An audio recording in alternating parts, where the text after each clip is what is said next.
محمد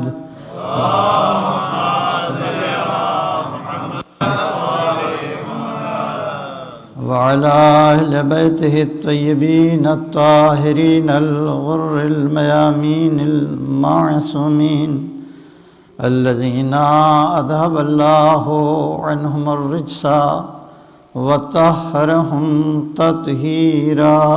اللهم صل على محمد. أما بعد فقد قال الله الحكيم في القرآن الكريم بسم الله الرحمن الرحيم إنا أرزنا الأمانة إلى السماوات والأرض والجبال فأبين أن يحملنها وأشفقن منها وحملها الإنسان إنه كان ظلوما جهولا. صلوات.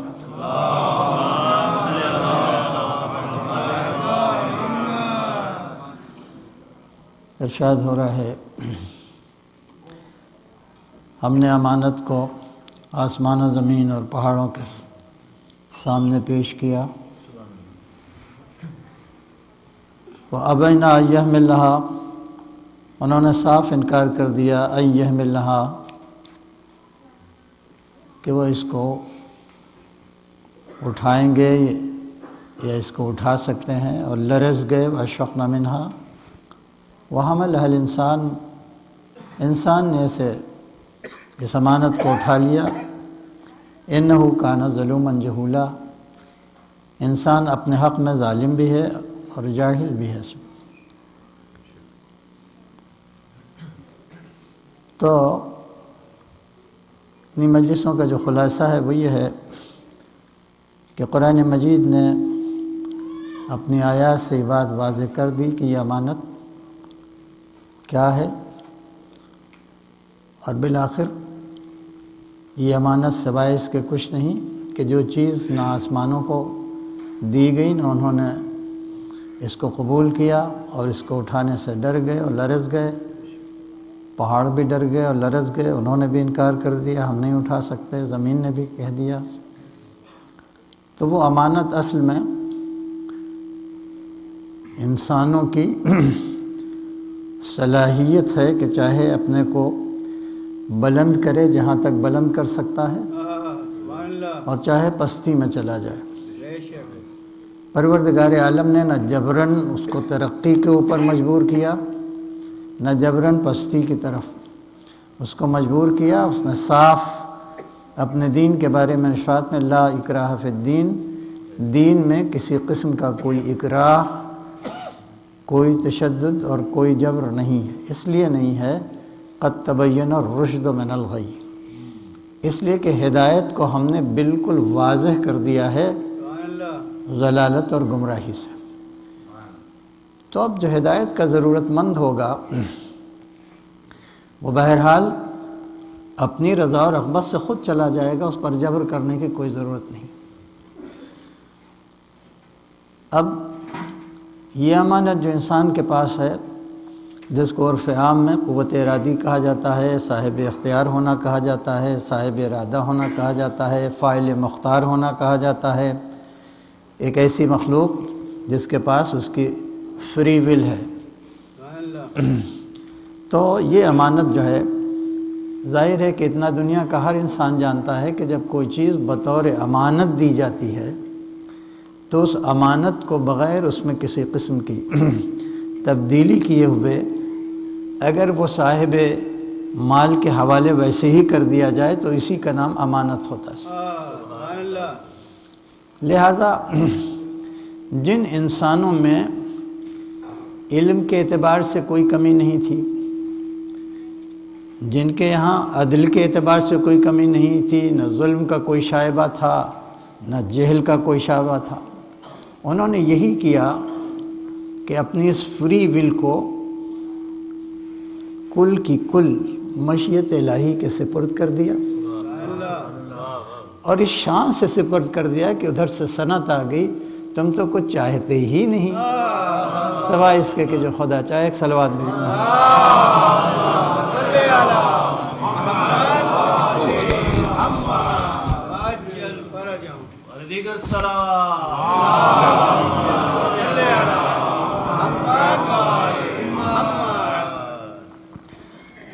تو یہ جو ہمیں اختیار دے دیا گیا کہ ہم کوئی جبر نہیں کریں گے، اما شاکر اما کفورا، اگر تم یہی چاہتے ہو کہ ہماری نعمتوں کا شکر کرو، شاکر بن کے ہمارے سامنے آؤ، تو اس میں بھی تم آزاد ہو، اور اگر کفران نعمت ہی کے اوپر تم راضی ہو گئے ہو تو اس پر بھی کوئی جبر نہیں، چاہے شاکر بن کے آؤ چاہے کافر بن کے آؤ۔ لیکن ہمیں یہ دیکھنا چاہیے کہ ہم جو اس دنیا میں بھیج دیے گئے اس کا مقصد کیا ہے۔ اس میں کوئی شک نہیں ہے کہ دنیا ضرور ہمارے لیے بنائی گئی، لیکن ہم دنیا کے لیے نہیں بنائے گئے۔ دنیا ہمارے لیے بنائی گئی، ہم آخرت کے لیے بنائے گئے۔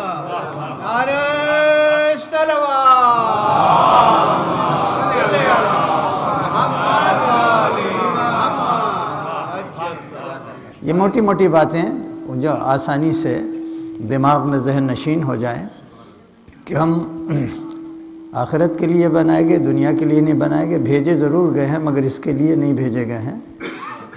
اسی لیے دنیا کا ہر انسان اپنے مشاہدے میں دیکھ رہا ہے، آبزرو کر رہا ہے کہ اس زندگی کے مزاج میں قیام ہے ہی نہیں، قرار ہے ہی نہیں، اس لیے کہ یہاں پروردگار عالم نے ہمیں مقیم ہونے کے لیے نہیں بنایا بلکہ مسافر بنا دیا، لہٰذا ہم مصروف سفر ہیں۔ اور جو بہت سے راستے اس آزادی میں کھل گئے ہیں، فلسفوں نے اپنے راستے کھولے، تصوف نے اپنے راستے کھولے، مختلف راستے کھل گئے ہیں، اس میں سب سے بڑی ضرورت جو انسان کی وہ یہی ہے کہ ان مختلف راستوں میں سے وہ راستہ معین کر سکے کہ جو راستہ اسے پوری صحت و سلامتی کے ساتھ منزل مطلوب و مقصود تک پہنچانے کی ضمانت لی ہو۔ اس سے بڑی کوئی نعمت نہیں ہے۔ نعمتیں آپ جانتے ہیں، مال بہت بڑی نعمت ہے، اولاد بہت بڑی نعمت ہے، علم بہت بڑی نعمت ہے، عافیت بہت بڑی نعمت ہے، صحت بہت بڑی نعمت ہے، لیکن ان میں سے کوئی نعمت وہ نعمت نہیں ہے جس کا اللہ سے طلب کرنا واجب کیا گیا۔ تم سب دعا کر سکتے ہو صحت کے لیے، اولاد کے لیے، مال کے لیے، لیکن واجب نہیں ہے تمہارے، مستحب ہے، اللہ سے مانگو، اللہ مجیب الدعوات ہے۔ لیکن ایک دعا کو پروردگار عالم نے اتنا واجب قرار دیا کہ اگر تم نے وہ دعا نہیں کی تو ہم تمہاری نماز ہی قبول نہیں کریں۔ اور نماز جانے بندگی ہے، ہم تم کو بندہ ہی نہ مانیں گے، تمہاری بندگی ہی نہ قبول کریں گے اگر تم نے وہ دعا نہ کی۔ اور فقط ایک بار نہیں بلکہ 17 بار، 17 رکعت نمازیں جو بھی آپ گن لیں، 5 وقت کی نماز 10 بار ہمارے سامنے آ کے بطور واجب مانگو ہم سے کہ پالنے والے ہم تیری بندگی کرتے ہیں یا کا نعبدو، مگر ہمیں معلوم ہے کہ ہماری بندگی سے تجھ میں کچھ اضافہ نہیں ہونے والا ہے، نہ تیری عظمت میں کوئی اضافہ ہونے والا، نہ تیری خدائی میں کوئی اضافہ ہونے والا، وَإِيَّاكَ نَسْتَعِينُ، مگر تیری مدد سے سارا کام ہمارا متعلق ہے، اگر تو اپنی مدد کو کھینچ لے تو ہم کچھ نہیں کر سکتے۔ تو ہم تجھ سے مدد چاہتے ہیں، تیری اعانت چاہتے ہیں۔ کیا اعانت چاہتے ہیں؟ تو اب پروردگار نے کہہ دیا، اب ہم نے اپلیکیشن رکھ دی اس کے سامنے کہ ہم تجھ سے مدد چاہتے ہیں، اسی کے اوپر چھوڑ دیا جائے کہ وہ کیا مدد کرے ہماری۔ مگر آیت یہاں پہ رکی نہیں، کیا مدد چاہتے ہیں اس کو اسپیسیفائی کروایا اللہ کہ اہدنا الصراط، ہم اس لیے بار بار دن میں 24 گھنٹے میں آ رہے ہیں تیری بارگاہ میں کہ ہمیں رستہ دکھا دے، ہماری رہنمائی کر دے، ہماری ہدایت کر دے اس راستے کی کہ جس میں استقامت پائی جاتی ہو، جو یہاں سے اٹھا کے ہم کو تجھ سے ملا سکتا ہو۔ اچھا یہیں پہ آیت رک جاتی لیکن یہاں پہ رکی نہیں، پھر ہمارے ذہن میں کچھ شخصیتوں کو ڈلوا دیا. اہدنا الصراط الذین انعمت علیہم، اس کے معنی اس نے کچھ ایسی ہستیاں پیدا کی ہیں جن کی شان یہ ہے کہ نہ ایک لمحے کے لیے خدا کے غضب میں آئے ہیں نہ رضا سے الگ ہوئے ہیں. ایک صلوات بھیجنا.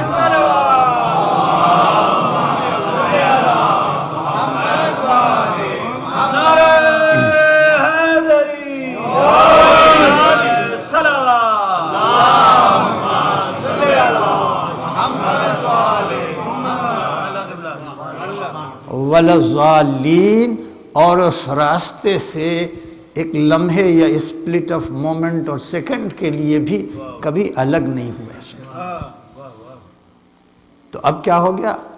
اب ہماری عقلی ذمہ داری ہو گئی کہ ہم تلاش کریں ان کو، دریافت کریں ان کو، پتہ لگائیں ان کو کہ کون ہے وہ لوگ کہ جو ایسے ہیں کہ انہی کو پروردگار عالم نے صراط مستقیم کہہ دیا.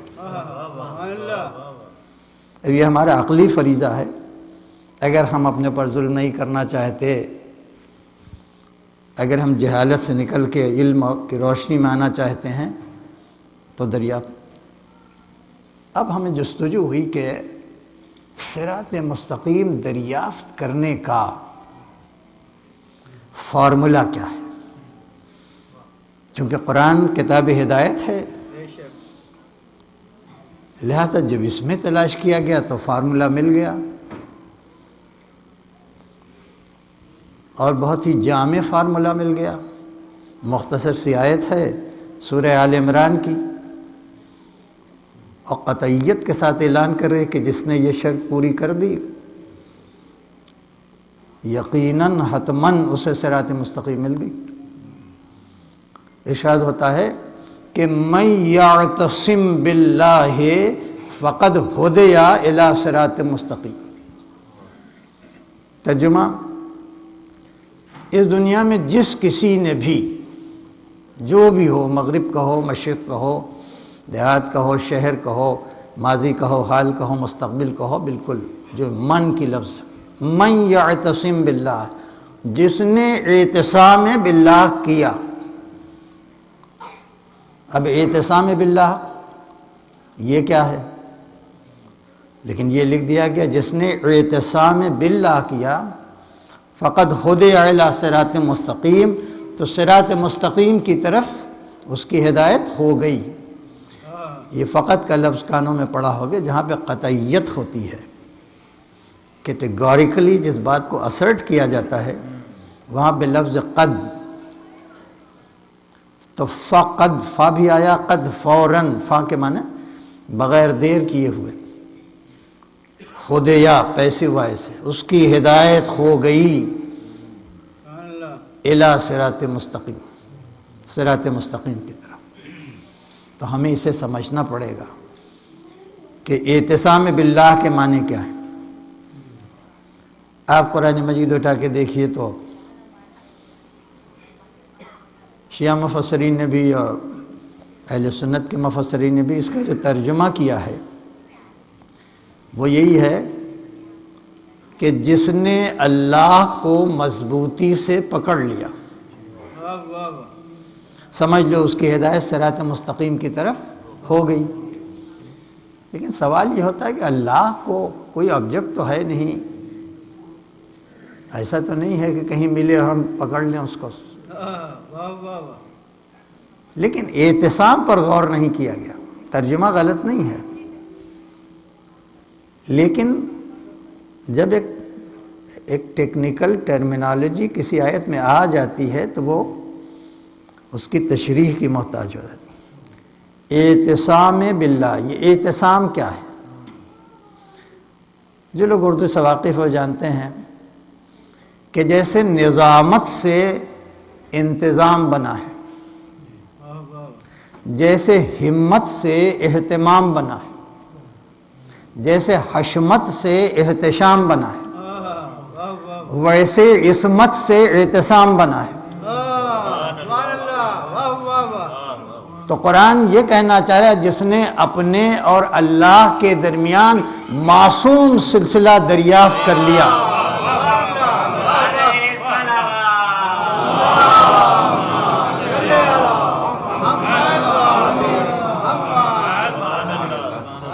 سمجھ لو اس کی ہدایت ہو گئی۔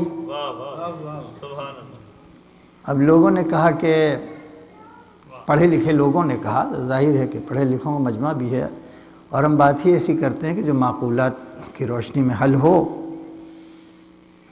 تو جو لوگ مطلب جن کو کریڈیبلٹی ہے، لوگ ریکگنائز کرتے ہیں کہ یہ پڑھا لکھا آدمی ہے، یہ عالم ہے، یہ انٹلیکچوئل ہے، یہ پروفیسر ہے، یہ ڈاکٹر ہے، ان لوگوں نے کہا کہ ایسا ہو ہی نہیں سکتا کہ بشر بھی اور معصوم بھی ہو۔ یہ بھی ہر ایک کی بات کو سننا چاہیے، ہمیں قرآن مجید کی یہ بات پسند ہے، کوئی کچھ کہہ رہا ہے کم سے کم سنو غور سے، اور بشارت دی ہے اللہ نے، جیسے میں نے کل آپ کی خدمت میں بشر عبادی الذین یستمعون القول، ہر ایک کی بات کو غور سے سنتے ہیں۔ سائنسداں کیا کہہ رہا ہے، دانشور کیا کہہ رہا ہے، سائنسداں پڑھے لکھے لوگ کیا کہہ رہے ہیں، غور سے سنو اس کو، اور جب سننے کے بعد فیتبعون احسنہ، جو احسن ہو اسے قبول کر لو۔ ہمارے یہاں یہ نہیں خبردار ان کی بات نہ سننا، ان کی مجلس میں نہ جانا، نہیں، جس مجلس میں چاہو چلے جاؤ، جس لیکچر میں چاہو چلے جاؤ، جس کتاب کو اٹھاؤ اور غور سے جو بات کہی جا رہی ہے اس کی دلیل کو سنو، اور اس کے بعد جو سب سے بہتر تم کو اپیل کرے کہ یہ احسن ہے، اسی کو اختیار کر لو۔ تو وہاں سے ایک بات آئی، ہم نے غور سے سنا، انہوں نے کہا کہ یہ نہیں ہو سکتا، اٹ از امپاسبل، امپریکٹیکیبل کہ کوئی آدمی انفالیبل ہو، اس سے خطا ہی نہ ہوتی ہو، معصوم ہو۔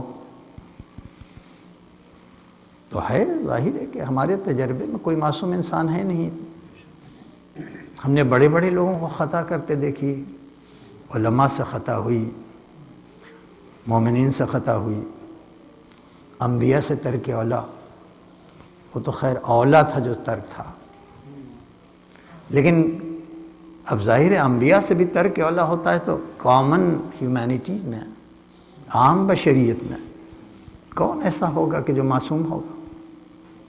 یہ بات سوچنے کی ہر انسان کو، فقط اس لیے کہ ماں باپ کہتے تھے معصوم تو ہم بھی مان لیتے ہیں معصوم، یہ کوئی دلیل نہیں۔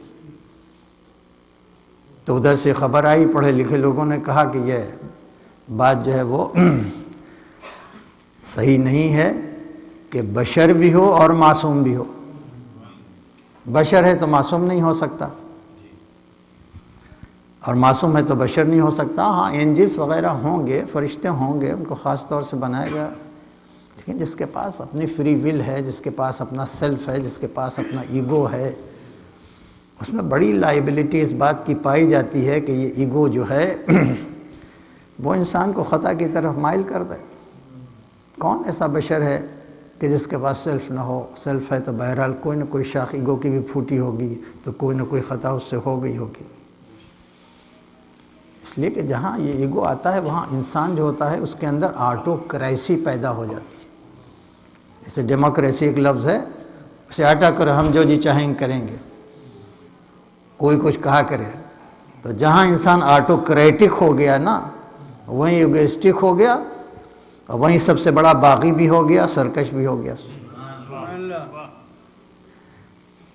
لہذا یہ ایک بہت سنجیدہ سیریس بات ہے کہ خدا نے کہہ دیا صراط مستقیم چاہتے ہو تو ایک سلسلہ عصمت کا ہے، اسے ڈسکور کرو، دریافت کرو، اور جہاں تم نے اس کو مضبوطی سے پکڑ لیا، خدے الی صراط مستقیم، تو صراط مستقیم کی طرح ہدایت ہو گئی۔ اب وہ سلسلہ کیا، بنیادی طور کے اوپر جب بشر ہی نہیں معصوم مانا جا رہا ہے، تو ہم نے کہا اچھا اگر آپ اس بات کے قائل ہیں کہ بشر ہے تو بہرحال خطا کرے گا، تو آپ ہمیں خطا کی تھیوری اور خطا کا اصول بتا دیجیے، ہمیں تھیوری آف ایرر بتا دیجیے کہ انسان سے جو ایرر ہوتی ہے، جو خطا ہوتی ہے، اس کا کوئی اصول ہے، اس کی کوئی تھیوری ہے؟ تو کہا ہاں ہمارے پاس ہے اصول تھیوری. کہا کہ انسان خطا کرتا ہے تو اس کے 3 بڑے بڑے کازز ہوتے ہیں، 3 بڑے بڑے اسباب ہوتے ہیں، 3 بڑے بڑے سورسز ہوتے ہیں. اسی کی وجہ سے انسان خطا کرتا ہے. پہلا سبب اور پہلا کاز یا پہلا سورس جو ہوتا ہے وہ یہ علم کی کمی. علم کی کمی کی وجہ سے وہ یہ فیصلہ نہیں کر پاتا کہ جو ہم کہنے جا رہے ہیں، جو کرنے جا رہے ہیں، یہ صحیح ہے کہ غلط ہے. اس کو علم ہی نہیں ہوتا اس بات. لہٰذا ایک بہت بڑا سبب ہے لا علمی یا کم علمی. اگر انسان کے پاس علم نہیں اچھے برے کا، خیر و شر کا، حق و باطل کا، تو اس سے خطا ہو سکتی. مگر کبھی کبھی ایسا ہوتا ہے کہ علم ہوتا ہے انسان کے پاس، اس کے بعد بھی خطا کرتا ہے. علم ہے کہ یہ بات سچ ہے، مگر سچ بات کو کہنے میں تردد ہو رہا ہے، کسی ذاتی مفاد کی بنا کے اوپر. وہ جانتا ہے، اس کے علم ہے کہ سچ ہے، مگر بول نہیں رہا ہے سچ. اب جو یہ خطا ہو رہی ہے یہ علم کی کمی سے نہیں ہو رہی ہے، یہ نفس کی خباثت سے ہو رہی ہے. تو دوسرا سورس، دوسرا سبب جو ہے خطا کا، نفس کا خبیث ہونا، خباثت نفس. کبھی کبھی ایسا بھی ہوتا ہے علم میں بھی بات ہوتی ہے انسان کے اور نفس میں بھی خباثت نہیں ہوتی،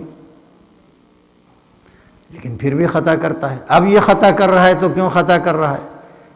تو معلوم کرنے سے دریافت کیا کہ اس کے پاس علم ہے، اس کا نفس بھی جو اس میں طہارت پائی جاتی ہے، خباثت نہیں ہے، لیکن پھر بھی وہ خطا اس لیے کر رہا ہے کہ حق بات کہنے کی جرأت نہیں ہے، ہمت نہیں ہے، جرأت نہیں ہے. اس کے معنی اس کے اندر شجاعت کی کمی پائی جا رہی ہے. وہ ڈر رہا ہے کہیں پھانسی پہ نہ چڑھا دیے جائیں، وہ ڈر رہا ہے کہیں قتل نہ کر دیے جائیں. اس کے علم میں بھی بات ہے، اس کے نفس میں بھی خباثت نہیں پائی جاتی، مگر نفس میں ایک ضروری چیز جسے جرأت گفتار کہتے ہیں، حق بات کو کہنے کی جرأت اور ہمت اور شجاعت نہیں. کہا کہ یہی اسباب ہیں اور سارے انسانوں میں پائے جاتے ہیں، اس لیے ایسے انسان کے جنہیں انفالبل کہا جائے ان کا ملنا ناممکن ہے. تو ہم نے کہا اچھا، آپ نے جو اصول خطا ہمیں بتائے، جو تھیوری آف ایرر ہمیں بتا دی، آپ یہ مان لیجئے کہ اگر کوئی ایسی ذات ہو جس نے ضمانت لے لی ہو کہ ہم کچھ ایسے انسان پیدا کریں گے جن میں نہ علم کی ذرہ برابر کمی ہونے دیں گے، نہ نفس میں ذرہ برابر خباثت ہونے دیں گے، اور نہ شجاعت میں ذرہ برابر کمی ہونے دیں گے. اس لیے کہ ہدایت کی لازمی ضرورت ہے عصمت. غور فرما ہیں؟ اس لیے کہ غیر معصوم کی اطاعت کیسے ہو؟ کیا پتہ کہ کس وقت وہ صحیح بات کر رہا ہو، غلط بات کر رہا ہو. لہذا جس کی اطاعت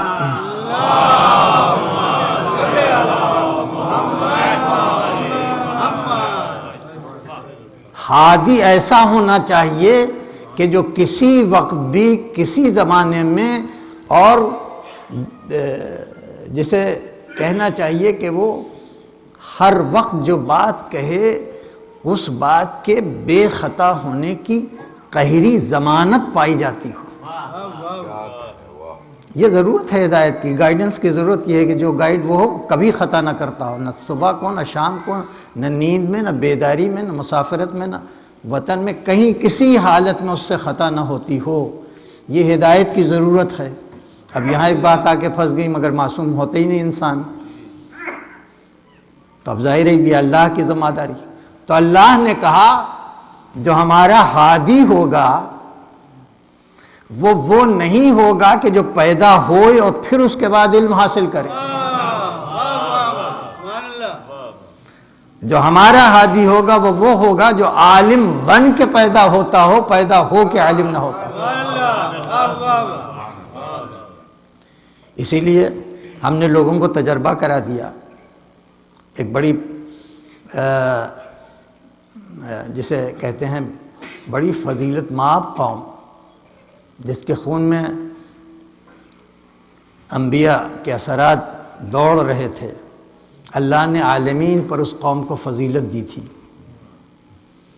آج بھی نوبل پرائز سب سے زیادہ اس نے قوم نے پائے، سب سے زیادہ سائنسداں اسی قوم میں پیدا ہوئے، سب سے زیادہ بڑی بڑی سٹینڈرڈ کتابوں کے مصنفین اور آتھرس اسی میں پائے جاتے ہیں، بڑی نالجبل قوم،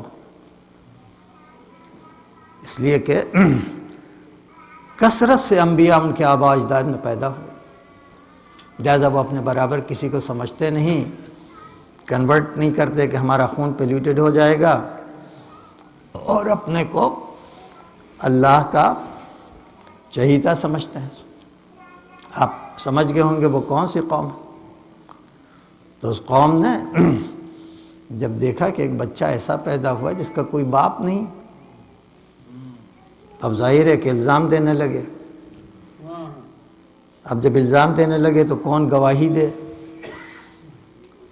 لہذا مریم کو اوپر سے انسٹرکشن آ گئی کہ تم آج کچھ مت بولنا، جب کوئی یہ سوال اشاروں سے اٹھائے گی کہاں سے آ گیا بچہ، تو اپنے منہ کی طرح آج میں روزہ ہوں، نہیں نہ بولنے کا روزہ اس زمانے میں رہتا تھا، تو ہماری شریعت بہت سہلا، شریعت سہلا بن کے آئی ہے نا، نہ اتنی نمازیں ہمارے اوپر ہیں نہ ویسے روزے ہمارے اوپر ہیں جو اس سے پہلے کی امتوں پر تھے۔ اب اس کے باوجود بھی اگر ہم، تو ظاہر ہے کہ اس کے معنی کہ ہمارے مزاج میں ناشکری ہے۔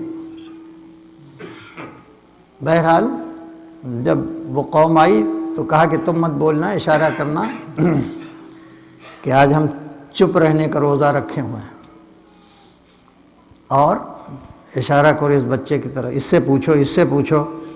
مریم نے اشارہ کیا، اس سے پوچھو، یہ بچہ جو ہے ہماری اس سے پوچھو۔ انہوں نے کیفا اکلم، ارے ہم بچے سے ہم کیسے بات کر سکتے ہیں؟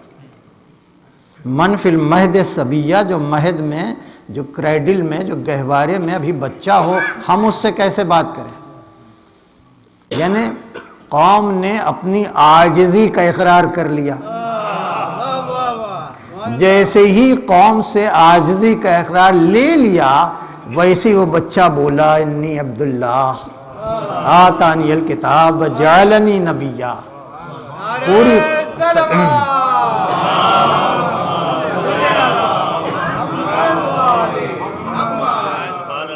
میں بندہ خدا ہوں، میں کتاب لے کے آؤں، اللہ نے مجھے کتاب دیا، اس کے معنی کتاب ہاتھوں میں نہیں رہتی، سینے کے اندر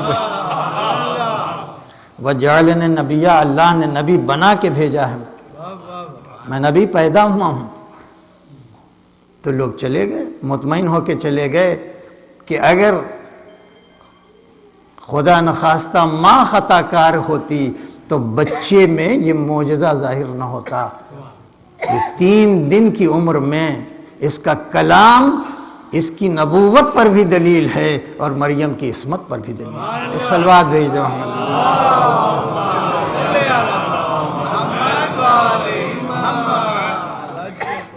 تو علم کا معاملہ ہم نے دیکھ لیا۔ پہلا کاز جو خطا کا ہے، جو فالیبلٹی کا پہلا کاز دنیا نے دیا، علم کی کمی۔ تو پروردگار عالم نے کہا کہ ہم ہادیوں کو عصمت دے کے بھیجیں گے، اور اس کی دلیل یہ ہوگی کہ علم کی کوئی کمی نہ ہوگی، وہ گہوارے سے لے کے اور مہد تک جہالت کا شائبہ تک ان میں نہ پایا جائے گا۔ اور پھر اس کے بعد جہاں تک نفس کی بات ہے تو ٹھیک ہے، اس میں کوئی شک نہیں، ان النفس لامارۃ، نفس جو ہے وہ حکم دیتا ہے، امر کرتا ہے برائیوں کا، انسان خطا کرتا ہے، برائی کرتا ہے، گناہ کرتا ہے۔ الا ما رحم ربی، مگر ان نفوس کے بارے میں تم نہیں کہہ سکتے جن پر اللہ نے اپنی خاص رحمت۔ لہٰذا کچھ نفوس ایسے ہیں جن کو ہم نے جب طاہر کرنا شروع کیا تو اتنا طاہر کیا کہ رچ پھٹکنے بھی نہیں پا سکتا، اور یطہرکم تطہیرا، اتنا طاہر کیا جو طاہر کرنے کا حق ہو سکتا ہے۔ صلوات بھیج دیں۔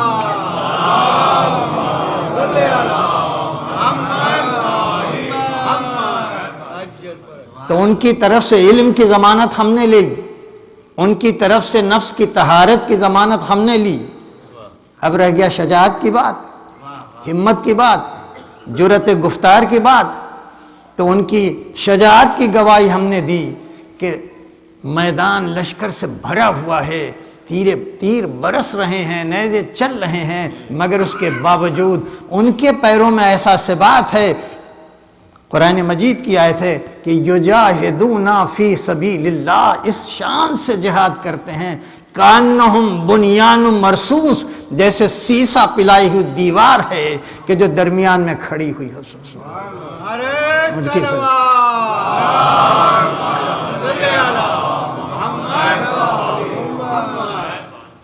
ارے جن کے شاگردوں کی جرأت کا عالم یہ ہو، ان کی ہمت کا عالم یہ ہو کہ اپنے شاگرد سے کہا کہ بڑی حق گوئی کا تمہیں شوق ہے، سچ بات کہنے کا بڑا شوق ہے، اسی میں تمہاری زبان کاٹی جائے گی، اور اسی پیڑ پہ تمہیں سولی دی جائے گی۔ تو آپ جانتے ہیں، آپ کو بتانے کی ضرورت کیا ہے کہ جس دن سے خبر ملی کہ یہی پیڑ ہے، اس پہ سولی دی جائے گی اور زبان کاٹی جائے گی ہماری، اسی دن سے پیڑ کو سینچنے لگا۔ اور جب کوئی پوچھتا تھا کہ کون سی خاص بات ہے بھائی اس پیڑ میں جو روزانہ سینچتے ہو، تو بتا دیتے یہی وہ پیڑ ہے کہ جو ہماری صداقت کی گواہی دے گا، ہماری جرأت و ہمت کی گواہی دے گا۔ وہ وقت آ گیا، واقعہ تو جانتے ہیں، بچوں کے لیے بتا دیں۔ جب وہ وقت آ گیا تو تھوڑا سا موقع ملا تھا، لہٰذا بات پہنچ گئی، حکومت تک بات پہنچ گئی کہ ایسا ایک معصوم نے اپنے شاگرد کے لیے کہا ہے۔ کہا پھر اس میں کیا بات ہے، اس کا ہاتھ کاٹ دو، اس کا پیر کاٹ دو، بس زبان نہ کاٹو، علی کی بات جو ہے جھوٹی ہو جائے گی، یہی تو کہا ہے نا، زبان کاٹی جائے گی، تو ہاتھ کاٹ دو، پیر کاٹ دو، بس زبان کو چھوڑ دو، علی کا جھوٹ ثابت ہو جائے گا۔ اب لوگوں کا مجمع بھی جمع ہو گیا کہ دیکھیں، علی کی بات کی سچائی کو دیکھنے کے لیے لوگ جمع ہو گئے۔ اب ہاتھ کاٹا گیا، پیر کاٹا گیا۔ ایک بہت چھوٹی سی بچی لکھا ہے کہ دیکھ رہی تھی، باپ کا یہ حال دیکھ کے تڑپ رہی تھی، لیکن باپ کی جرأت کوئی ہمت نہیں پڑا، اپنی بیٹی کو بھی دور سے تسکین دی۔ ہوتے ہوتے فوراً رپورٹ پہنچ گئی کہ اگر زبان نہ کاٹی گئی تو اتنے فضائل بیان ہو گئے ہیں کہ اب لوگ جو ہیں وہ منحرف ہو جائیں گے حکومت سے، اور پھر ولایت کی طرف چلے جائیں گے اور خلافت کو ٹھوکر مار دیں گے۔ تو اب مجبور ہوئی حکومت، تو کہا کہ اچھا وہ زبان جو علی کے فضائل اس شان سے بیان کری، آؤ موقع کم ہے، جتنا میں سنا سکتا ہوں سناؤ، آؤ علی کے فضائل سنو۔ ایک بار جلاد آگے بڑا خنجر لے کے اور زبان کو کھینچ کے کاٹ دیا، جیسے ہی کاٹ دیا ویسے کہا نہ تھا میں نے کہ علی کی بات کبھی غلط نہیں ہو سکتی۔ ایک صلوات بھیجے محمد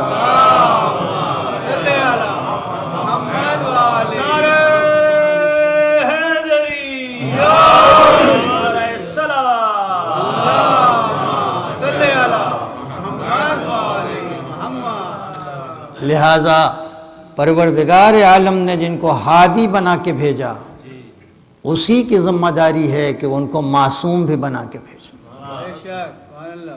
ہمارا کام معصوم بنانا نہیں ہے، فقط جو معصوم بنا کے بھیجے گئے ہیں ان کو دریافت کر لینا۔ یہ وجہ جو کوشش کرتا ہے، یورپ میں کچھ لوگ جائیں جب سے ان کو اس بات کا یقین ہو چلا ہے کہ اگر زمین کے اوپر کوئی کتاب ایسی ہے جسے کلام الہی کہا جا سکتا ہے تو بائبل نہیں ہے، وہ تورا نہیں ہے، وہ ہے تو بس اور بس قرآن مجید ہے، اللہ کا کلام ہے، بڑی اس سے وہ لوگ اس کا مطالعہ کر رہے ہیں، اللہ جس کو توفیق دے۔ چنانچہ جب اسلام کی صحیح شبیہ واقع کربلا کے ذریعے ایک سوال اٹھا کہ قرآن کس کے اوپر نازل ہوا، تو محمد کی صحیح شبیہ تک لوگ پہنچے۔ پھر یہ ہوا کہ اتنا بڑا واقعہ کس کی نگرانی میں ہوا جسے واقع کربلا کہتے ہیں، یہ کون تھا؟ معلوم ہوا نواسہ رسول تھا وہ۔ تو جیسے جیسے جو بادل چھائے ہوئے تھے اس سے نکال لیا اپنے کو ذاتی مطالعے سے اور ذاتی تحقیق سے، اور اہل بیت تک لوگ پہنچے۔ اور پھر اس کے بعد یہ ہوا کہ اسلام اگر سچا مذہب ہے تو اس میں تو بہت سے فرقے پائے جاتے ہیں۔ وہابی بھی اپنے کو کہتے ہیں مسلمان، اہل حدیث بھی کہتے ہیں مسلمان، اہل قرآن بھی کہتے ہیں مسلمان، شیعہ بھی کہتے ہیں مسلمان، سنی بھی کہتے ہیں مسلمان۔ تو ہم کون سے مسلمان بنے؟ اتنا تو معلوم ہے کہ اسلام کے پاس جو کتاب ہے وہ حق ہے، اسلام کا جو رسول ہے وہ حق ہے، اس لیے کہ ہماری کتابوں میں اس کے آنے کی خبر ملی ہے، جتنے پرانے اسکرپچرس ہیں سب میں خبر ملی ہے۔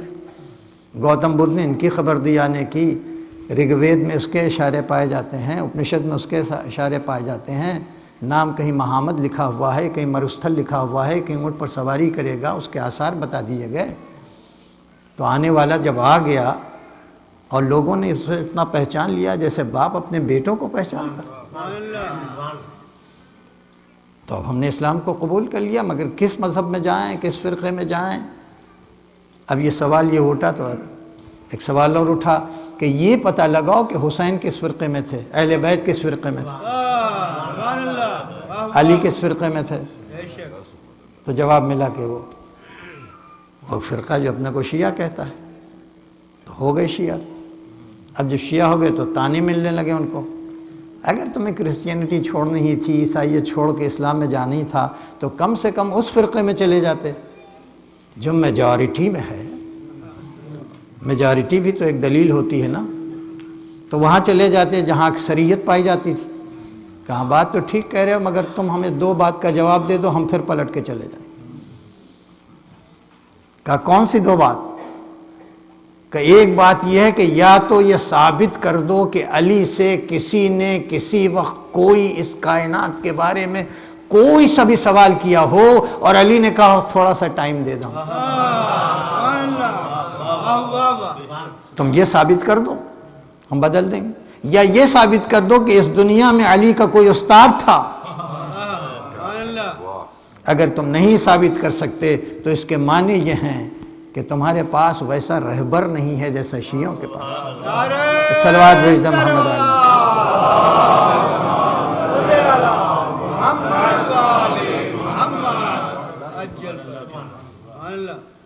تو یہ ہماری ذمہ داری ہے کہ ہم خدا سے بھی مانگیں کہ پالنے والے بس ہمیں اس دنیا میں سب سے بڑی نعمت جو چاہیے وہ یہی نعمت ہدایت ہے۔ اتنا واجب کیا ہے قرآن، پروردگار عالم مجھ سے ہدایت طلب کرو، اس لیے کہ ہم نے اتنا واجب کیا ہے کہ نہ مانگو گے، اور اس پہ کوئی اختلاف بھی نہیں کہ اگر کوئی نماز پوری پڑھے اور سورہ الحمد نہ پڑھے تو اس کی لا صلاۃ لہ، پھر اس کی نماز نہیں ہوئی۔ اور یہی وہ سورہ ہے کہ جس میں 3 آیتیں ہیں جو کسی غائب ہستی کی طرف شک الحمدللہ، ساری ہم اس اللہ کے لیے جو رحمان و رحیم، جو مالک یوم الدین، اور پھر اچانک بندہ خدا کے سامنے آ جاتا ہے، ایاک نعبد، تیری ہی بندگی کرتے ہیں، تجھی سے مدد چاہتے ہیں۔ کیا مدد چاہتا ہے؟ اہدنا الصراط المستقیم، بس پالے۔ بار بار کہہ رہا ہوں تجھ سے کہ مجھے دے، کچھ نہ دے، صراط مستقیم دے۔ اس لیے کہ مال کا تجربہ لوگوں نے کر لیا، بڑے بڑے بلینئرز کی ڈائری پڑھی گئی، ملینئرز کی ڈائری پڑھی گئی، ہر ملک میں کچھ نہ کچھ ہوتے ہیں، لیکن جب بڑھاپے تک گئے تو انہوں نے جو ڈائری میں اپنے تلخ اور کڑوے تجربات لکھے وہ عوام کے سامنے آ گئے۔ اور وہ اس کا خلاصہ یہ ہے کہ انہوں نے جب بوڑھا ہو گیا بلینئر ارب پتی، تو اس نے اپنی ڈائری میں لکھا کہ ہم نے یہ سوچا تھا کہ مال میں بڑی قوت خرید ہوتی ہے، بڑی پرچیزنگ پاور ہوتی ہے، تو ہم لگ گئے اپنا، ہم نے فیکٹری پر فیکٹری، کارخانوں پر کارخانے، ہر ملک میں ہمارا بنگلہ ہے، ہر ملک میں ہمارا بینک بیلنس ہے، کیا کمی ہے، سب کچھ خرید لیا۔ لیکن وہ لکھ رہا ہے ہم نے پوری زندگی میں مال کی قوت خرید سے جو تجربہ حاصل کیا، اس کا خلاصہ یہ ہے کہ مال بہت اچھا بنگلہ تو خرید سکتا ہے، مکان تو خرید سکتا ہے، لیکن سکونت نہیں خرید سکتا۔ مال بہت اچھا آرام دہ بیڈ تو خرید سکتا ہے، بستر تو خرید سکتا ہے، نیند نہیں خرید سکتا۔ مال بہت سے ساتھی تو خرید سکتا ہے مگر وفا نہیں خرید سکتا۔ مال بہت سی خوبصورت عورتیں تو خرید سکتا ہے مگر حیا نہیں خرید سکتا۔ اور پھر اس کے بعد گویا اس نے کہا کہ سکون دینے کی صلاحیت، اطمینان دینے کی صلاحیت مال میں نہیں ہے، یہ کسی اور چیز میں ہے۔ قرآن نے بہت پہلے 1400 برس کے الا الرٹ ہو جاؤ، آگاہ ہو جاؤ، بذکر اللہ تطمئن القلوب، اگر اللہ اور اللہ سے ملنے کی جگہ آخرت کو یاد کرو گے تو یہی سب سے بڑی اطمینان کی۔ ایک سلوات بھیجو۔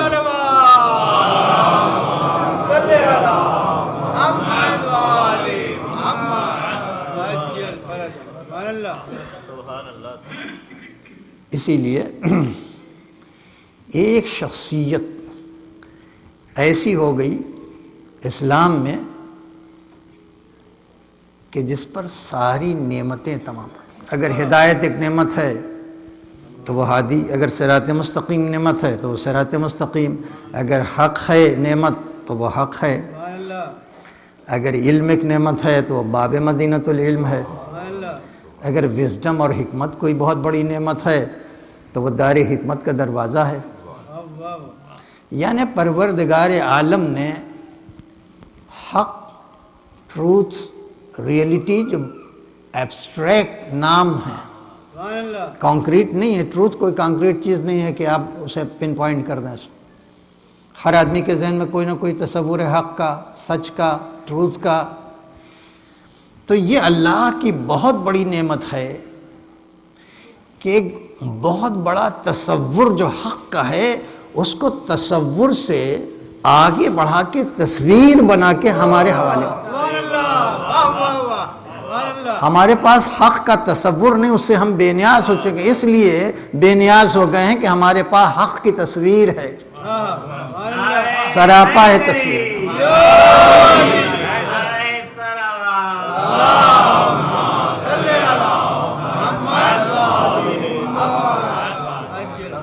یعنی اللہ نے اصول کو شخصیت بنا کے ہمیں دے دیا، مشخص کر کے ہمیں دے دیا۔ یہی وجہ ہے کہ جنہوں نے علی کو پہچان لیا کچھ بھی معرفت حاصل ہو گئی، وہ کسی قیمت پر علی کے دامن کو چھوڑنے والے نہیں ہیں اس میں۔ اور یہی وجہ ہے کہ آیت کا مفہوم یہ ہے کہ جب سلسلہ عصمت تمہیں دریافت ہو جائے تو اسے مضبوطی سے پکڑ لو، تو ہم تحریری ضمانت لے رہے ہیں کہ تم صراط مستقیم، تمہاری ہدایت ہو گئی۔ یہی وجہ تھی کہ دو ہستیاں ایسی تھیں پروردگار عالم نے اپنے آخری نبی کو دیا تھا کہ جن کی کوئی نظیر نہیں، ایک علی کی ہستی اور ایک معصوم عالم کی ہستی۔ اور کہاں ہے؟ اس لیے کہ محمد کے اوپر تو اشرے پڑھے جا سکتے ہیں، کون تھا یہ انسان، کیسی بندگی تھی اس کی، جس کو اللہ نے اپنی ساری خلقت کا گواہ بنا کے بھیجا ہو. کوئی انسان اگزاسٹ نہیں کر سکتا محمد کی شخصیت کو. بہت بڑی شخصیت. آپ یوں ہی ایسے سمجھ لیں کہ پوری کائنات مل کے جس کی حمد کرے وہی ذات حمد کرے بندے کی. حمد سوچئے کبھی اس بات. پوری کائنات اس کی حمد کر کے اسے محمود بناتی ہے اور وہی محمود اس کی حمد کر کے محمد بناتا ہے. اب آپ بتائیے محمد بڑا نام ہے کہ محمود بڑا نام ہے؟ کون سا بڑا نام ہے؟ خالق کی جھولی میں جو نام پڑا وہ چھوٹا اور بندے کی جھولی میں جو نام آیا وہ بڑا. یہ بڑا کیوں ہو گیا؟ وہ چھوٹا اس لیے کہ وہ بندوں نے دیا ہے اور یہ خالق نے اسے دیا. ایک صلوات اور بھائی.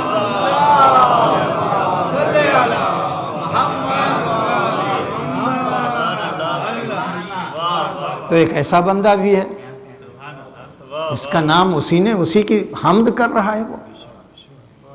اور ایک علو اور بلندی میں ایسا ہے کہ خیر اس کا نام تو اپنے نام سے مشتق کیا اللہ نے. وہ محمود تھا اسے محمد بنا دیا. یہ کون ہستی ہے کہ بے نے اپنا نام ہی دے دیا اسے؟ وہ بھی علی یہ بھی علی. 7 جگہ پہ اپنے کو علی کہا ہے قرآن مجید.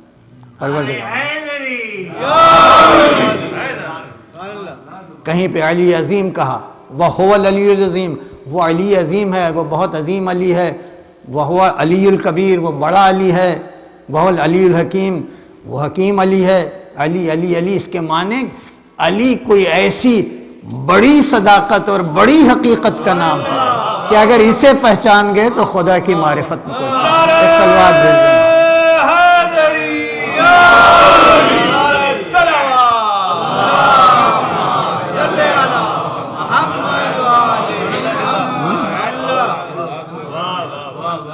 اچھا اب بتائیے محمد سے بڑی کون ہستی ہو سکتی ہے؟ علی سے بڑی کون ہستی ہو سکتی ہے؟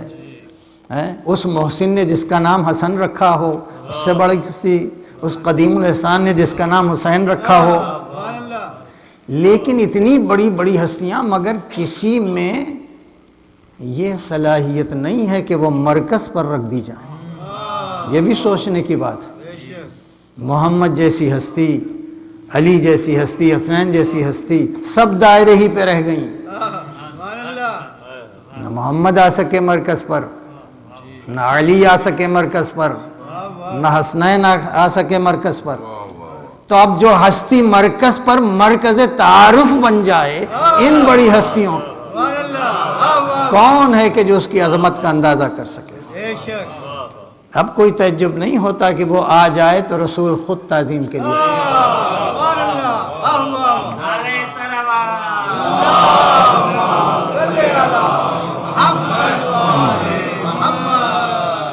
اور رسول کا تعظیم کے لیے کھڑا ہونا پورے عالمین کا اٹھ جانا ہے تعظیم.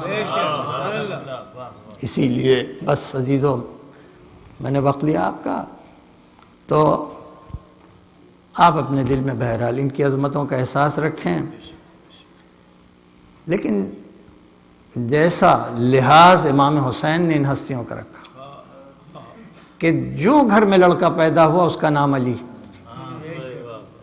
اور جو گھر میں لڑکی پیدا ہوئی اس کا نام فاطمہ.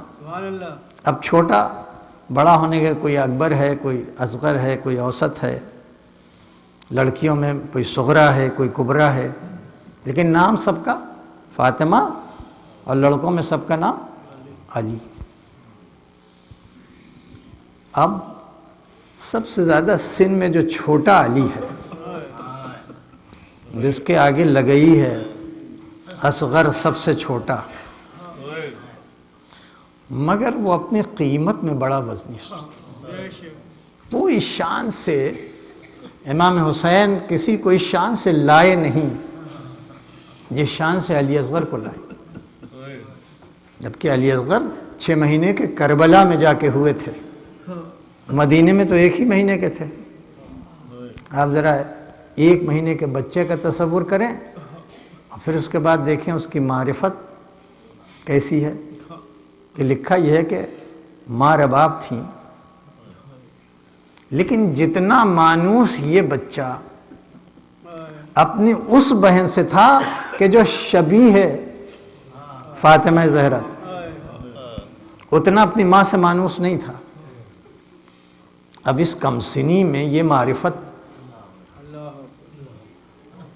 بہرحال لکھا یہ ہے کہ جب مدینے سے روانہ ہونے لگے تو امام حسین کو بڑی سخت ضرورت تھی اس بچے کی، اس لیے کہ یہ بچہ جو تھا وہ محضر شہادت پر ایک قیمتی مہر کی طرح سے گویا استعمال ہونے والا تھا، جس نے اپنی شہادت سے حسین کی سچائی پر گواہی دی، لہذا اس کی بڑی قیمت تھی امام حسین کی نظروں میں، لہذا چاہتے تھے کہ اس بچے کو لے لیں، لیکن وہ اپنی بہن کو چھوڑ نہیں رہا، کسی قیمت پر بھی الگ ہونے کے لیے تیار نہیں تھا۔ ماں آئی، ماں نے کہا کہ مجھے دے دو، لیکن بچہ بہن کی گود کو چھوڑ کے الگ نہیں ہوا۔ حد یہ ہے کہ خود حسین آئے اور حسین نے بھی مانگا، مگر علی اصغر فاطمہ صغرا کو چھوڑ کے الگ نہیں ہوا۔ اب لے جانا بھی ضروری ہے، بچہ چھوڑ بھی نہیں رہا ہے، اور جس بہن کے سینے سے لپٹا ہوا ہے اس کے پاس ایک بہت جینوین سبب ہے کہنے کا، بابا آپ پورے گھر کو لے جا رہے ہیں، یہ سارا گھر ویران ہو جائے، میں اسی بچے سے اپنا دل بہلا لوں، آپ اس بچے کو بھی لیے جا رہے ہیں۔ لیکن حسین ہے کہ بار بار آ رہا، اور بچہ ہے کہ الگ نہیں ہو رہا ہے۔ پھر کیا کیا؟ امام حسین جھکے، اور جھکنے کے بعد اس بچے کے کان میں نہ جانے کیا کہا کہ ایک بارگی بچہ بہن کی گود سے الگ ہو کے اور باپ کی گود میں،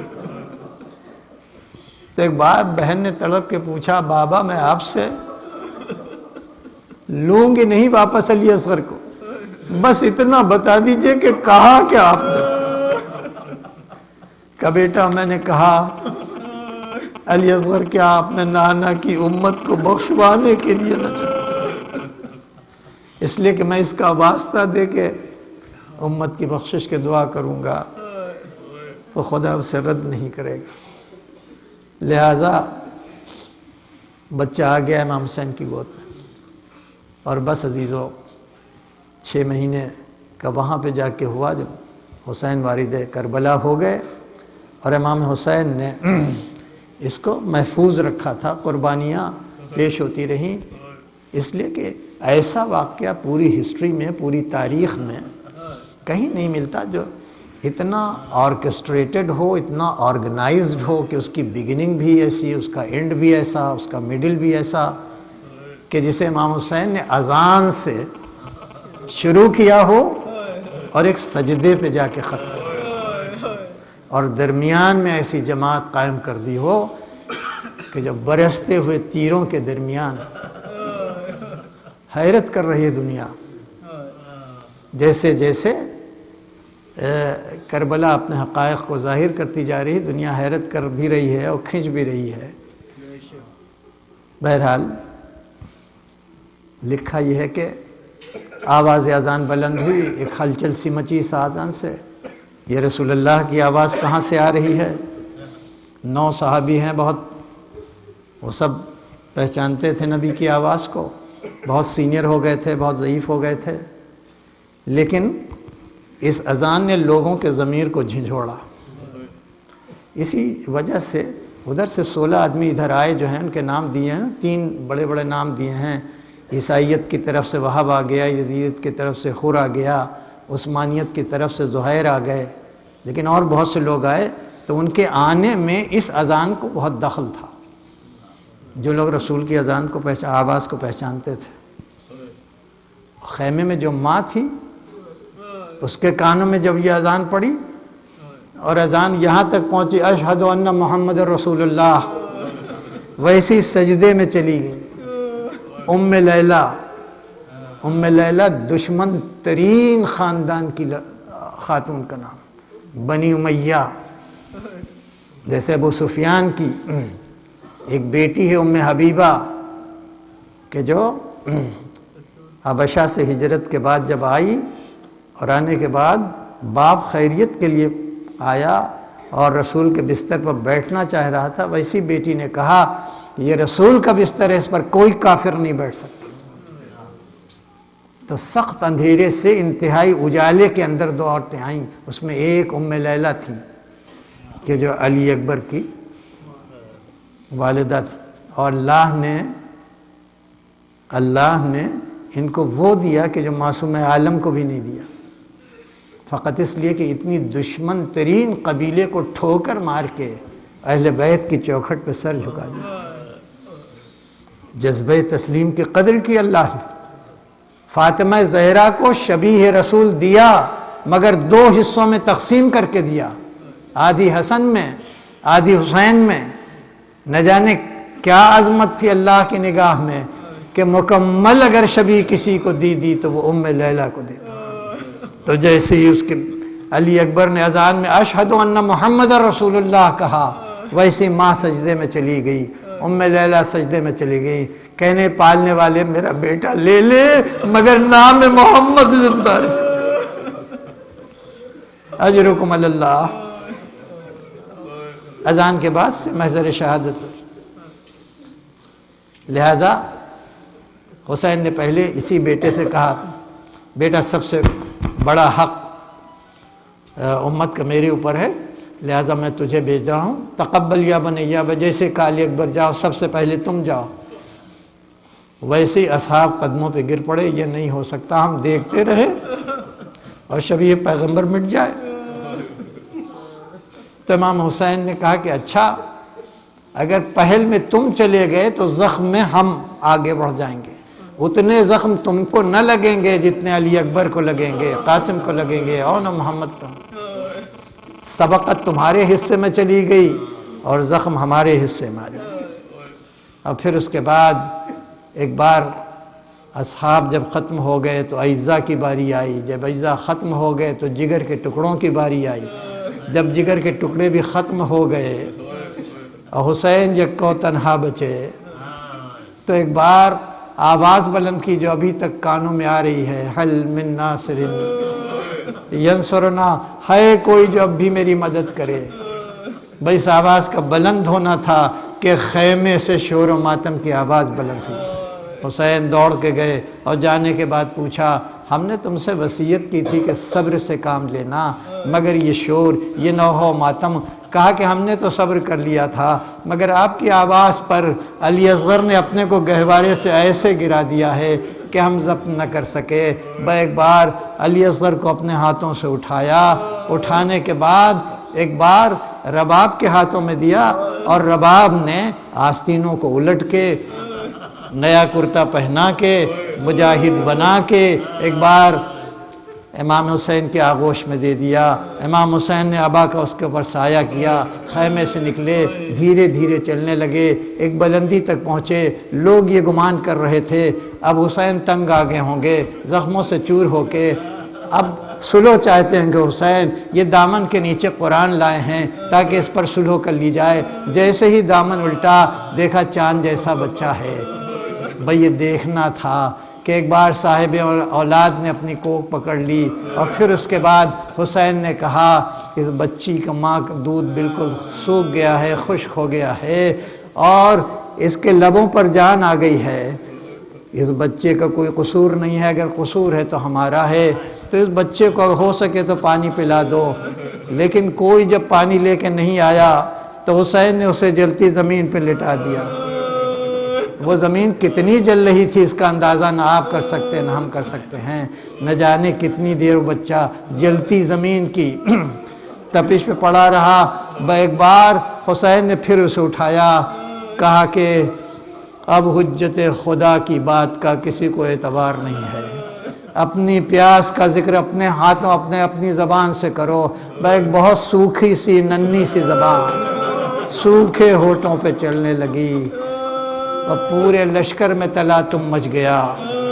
اور پسر سعد نے فضا کو بگڑتے ہوئے دیکھا تو کہا اینا اینا حرملا اقتدا کلام الحسین۔ اب ظاہر ہے آپ اندازہ کریں 6 مہینے کے بچے کا وزن کتنا ہوتا ہے، اس کی لمبائی کتنی ہوتی ہے۔ لکھا ہے کہ حرملہ نے جو تیر ترکش سے نکالا وہ بچے کے قد سے زیادہ تھا، 3 فر کا تیر تھا۔ جب آ کے گلے پہ لگا تو حسین کے بازو تک پہنچ گیا۔ علی اصغر کا کان چھیدتا ہوا حسین کے بازو تک پہنچا۔ حسین نے تیر نکالا، خون کو اپنے ہاتھوں پہ جمع کیا، آسمان لینے کو راضی نہیں، زمین راضی نہیں، اپنے چہرے پہ مل کے کہا میں اسی طرح خدا سے ملاقات کروں گی۔ پھر اس کے بعد خیمے کی طرف لوٹے، مگر خیال آیا ماں کو کیسے دکھائیں گے، پھر پیچھے لوٹے، پھر آگے بڑھے۔ 7 بار کرنے کے بعد ہمت کر کے جب خیمے میں گئے تو ماں نے دیکھتے ہی کہا امثلو کا ینہر، کیا تیری عمر کے بچے بھی نہر کر دیا؟ اور پھر رباب کی آنکھوں کے سامنے اندھیرا تھا۔ ایک بار پوچھا کہ میرا وارث کیا ہو گیا، لوگوں نے بتایا کہ وہ پشت خیمہ پہ چھوٹی سی لحد بنا رہے ہیں۔ حسین نے چھوٹی سی لحد بنائی، یہ سوچ کے بنائی تھی کہ کم سے کم یہ تو محفوظ رہ جائے، لیکن جب خیمے جل گئے، لاشیں پامال ہو گئیں، تو ایک شخص نیزہ بردار آگے بڑھا، اس نے نیزے کو گاڑ گاڑ کے پتہ لگانا یہاں کوئی چھوٹا بچہ تو نہیں۔ ایک بار جب نیزہ اٹھایا تو علی اصغر کا بدن اس کے ساتھ آیا، ماں کے سامنے ننھا سا سر جسم سے الگ کر کے نو کے نیزہ پر۔ سیعلم الذین ظلموا ای منقلب ینقلبون الہی بحق الزہراء وابیہا وبعلہا وبنیہا۔ بار الہ محمد آل محمد کا واسطہ، پالنے والے ہماری اس عزا کو شرف قبولیت عطا فرما، مجمع میں جو حاجت مند ہیں ان کی حاجت روائی فرما، جو بیمار ہیں ان کو شفائے کامل حاجت، جو جو زیارات کے مشتاق مشرف فرما، جہاں جہاں بلاد اسلامی میں محبان اہل بیت جان و مال عزت و آبرو لوگوں کی دشمنی عداوت کی عزت میں ان کا تحفظ فرما، پالنے والے ہمارے امام کے ظہور میں تعجیل فرما، ہمیں ان کے عوانوں سے ماتم حسین سے۔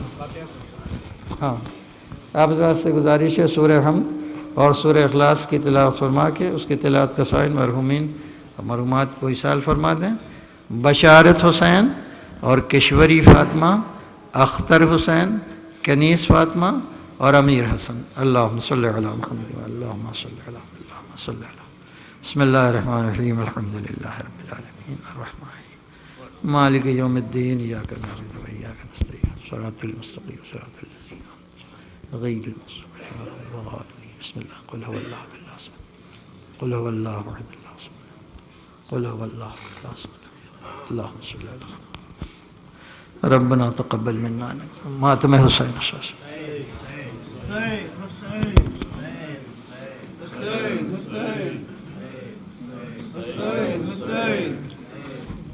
Hussein, Hussein, Hussein, Hussein, Hussein, Hussein, Hussein, Hussein, Hussein, Hussein, Hussein, Hussein, Hussein, Hussein, Hussein, Hussein, Hussein, Hussein, Hussein, جبر داسر سچنی میں صدا دیتی رہی، تو نایا غازی جبر داسر سچنی میں صدا دیتی رہی، تو نایا آل عمران کہاں اور زندان کہاں، یہ بہن قید ہوئی، تو نایا غازی جبر داسر سچنی میں صدا دیتی رہی، تو ہم کو پانی نہ ملے تیری خوشبو تو رہے، تیرے بازو نہ کٹے شاہ مشکی ساچ دے، یہ مگر ہو نہ سکا تیرے بازو ہیں جدا، تجھ پہ ہے تشنا لبی تو نہ آیا غازی، جب ردا سر سے چنی میں صدا دیتی رہی تو نہ آیا غازی، دھوپ میں سوکھا شجر تجھ سے آباد تھا گھر، ہے برہنا میرا سے کیا نہیں تجھ کو خبر، اے علمدار وفا اس بہن کو باخدا، تجھ سے دارس تھی بڑی تو نہ آیا غازی، جب ردا سے چنی میں صدا دیتی رہی تو نہ آیا غازی، آ گئی شام علم لٹ گئے اہل حرم، ریت پر جلتی ہوئی ہو گیا ٹھنڈا علم، پرسہ دینے کے لیے تجھ سے ملنے کے لیے آ گئے بابا علی تو نہ آیا غازی، جب ردا سے چنی میں صدا دیتی رہی تو نہ آیا غازی، کتنی بے بس تھی بہن اے شہنشاہ وفا، نام لے لے کے میرا جب یہ ظالم نے کہا، ناز تھا جس پہ تجھے اب بلاؤ نہ اسے، اور میں روتی رہی تو نہ آیا غازی، جب ردا سے چنی میں صدا دیتی رہی تو نہ آیا غازی، حسین حسین حسین حسین حسین حسین حسین حسین، ماں کہتی تھی گھر لوٹ کے آ جا علی اصغر،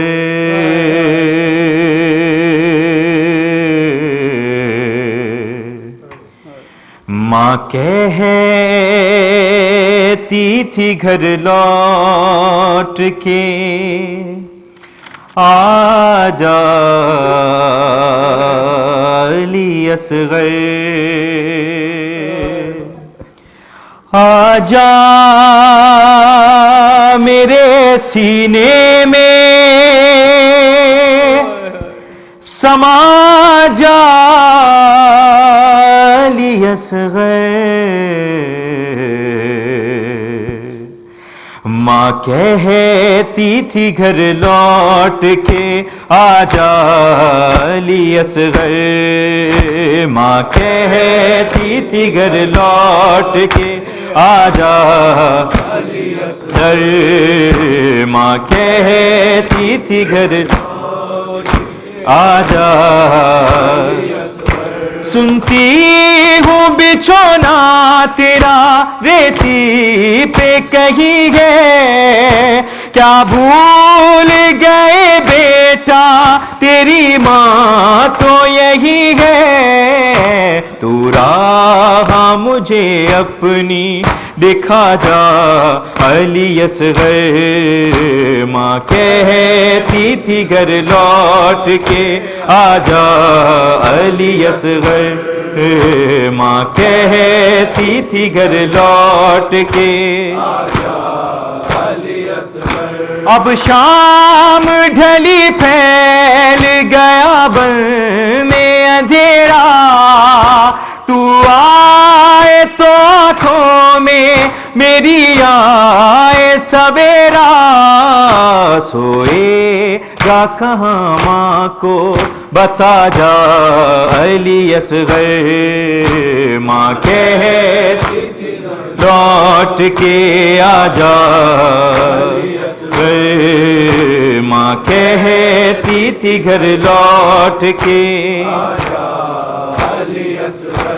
حلقوم سے جاری تو نہیں خون میری جان، بتلا دے تڑپتی ہے تیری کوکھ جلی ماں، تو حال ذرا اپنا سنا جا علی اصغر، ماں کہتی تھی گھر لوٹ کے آ جا علی اصغر۔ روتی ہے سکینہ بھی لیے ہاتھ میں کوزہ، کہتی ہے بنا بھائی کے پانی نہیں پینا، مظلوم کی حسرت تو مٹا جا علی اصغر، ماں کہتی تھی گھر لوٹ کے آ جا علی اصغر، ماں کہتی تھی گھر لوٹ کے آ جا علی اصغر۔ ہم جھولا اٹھاتے ہیں تیرا آج بھی بے شیر، اولاد کا غم ہو کے ثمر ماں کوئی دلگیر، کرتے ہیں دعا بات بنا جا علی اصغر، ماں کہتی تھی گھر لوٹ کے آ جا علی اصغر، ماں کہتی تھی گھر لوٹ کے آ جا علی اصغر۔ جھولے میں جاگتے رہے اصغر تمام رات، جھولے میں جاگتے رہے اصغر تمام رات، جھولے میں جاگتے رہے اصغر تمام رات، رویا کیا خود اس کا مقدر تمام رات، جھولے میں جاگتے رہے اصغر تمام رات، تیرے ستم مجھے لگے بابا کو کچھ نہ ہو، تیرے ستم مجھے لگے بابا کو کچھ نہ ہو، شاید یہ سوچتے رہے اصغر تمام رات، جھولے میں جاگتے رہے اصغر تمام رات، جھولے میں جاگتے رہے اصغر تمام رات، زینب دعائیں کرتی رہی خیریت رہے، زینب دعائیں کرتی رہی خیریت رہے، آتے رہے فرات پہ لشکر تمام رات، جھولے میں جاگتے رہے اصغر تمام رات، جھولے میں جاگتے رہے اصغر تمام رات، سغرا وطن میں ہوگی میرے انتظار میں، سغرا وطن میں ہوگی میرے انتظار میں، شاید یہ سوچتے رہے اکبر تمام رات، جھولے میں جاگتے